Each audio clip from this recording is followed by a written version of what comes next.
The wicked and the generous. Ramu and Sanku were neighbors.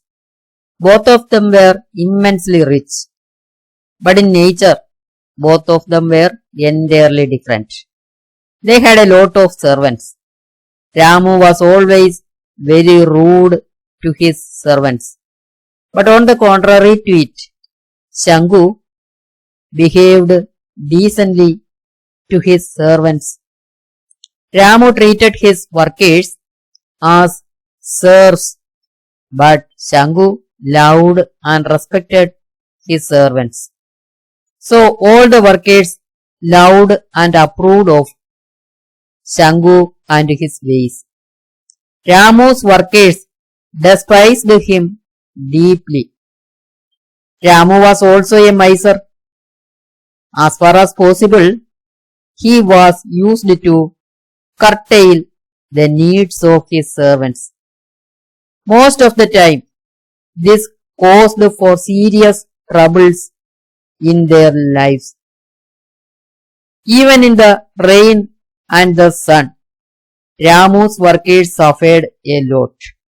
But Sanku had allotted resting time and working time separately.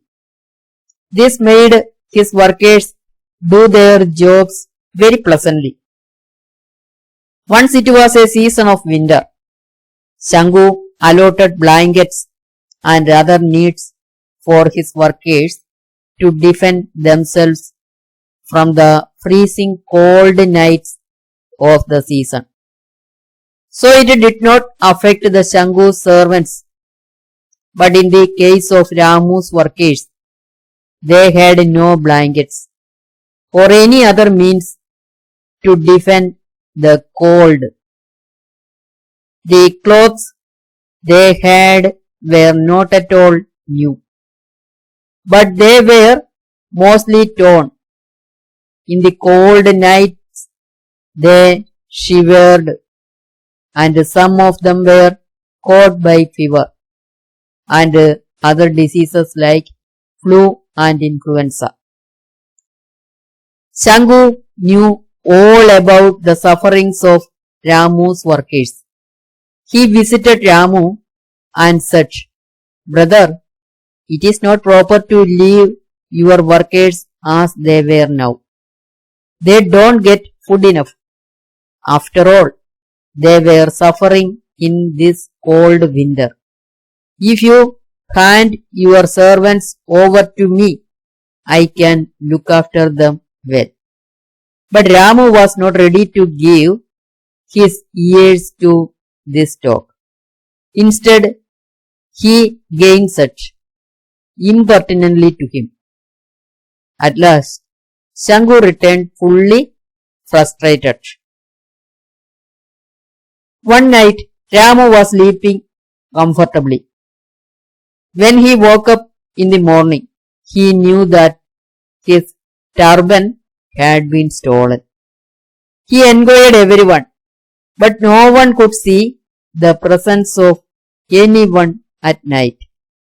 In the following night, the handkerchief from Ramu's pocket was stolen.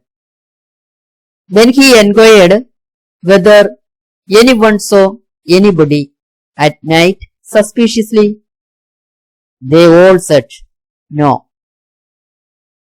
Next night, his shoes were stolen. At last, Ramu feared a lot, thinking that there existed evil spirits around his house. He was compelled himself to go away from that place. One day, he sold his property to someone and left that village forever. All his workers went to Sanku and he accepted all of them, giving them deserving value.